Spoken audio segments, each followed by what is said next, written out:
আরে ভাই খাইস না আরে খালি কি হবে রে? আরে ভাই এটা আমার বুনুর জন্য ছিল, বুনুকে 10-12 টাকা কিনে দিব দরকার বললে।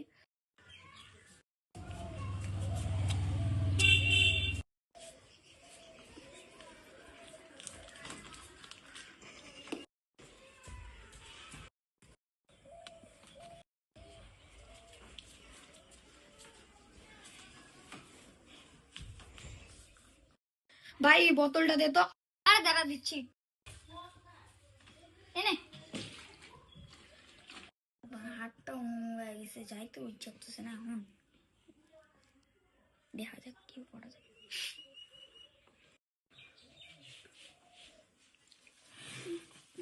ফকর ফেলা দে। হ্যাঁ তুই কিরকম রে, যা আমাদের বাড়ি থেকে চলে যা। ভাই তুই এরকম করছিস তো আমার সাথে, তুই আমাদের বাড়ি যাইস, থাকবই না, যা।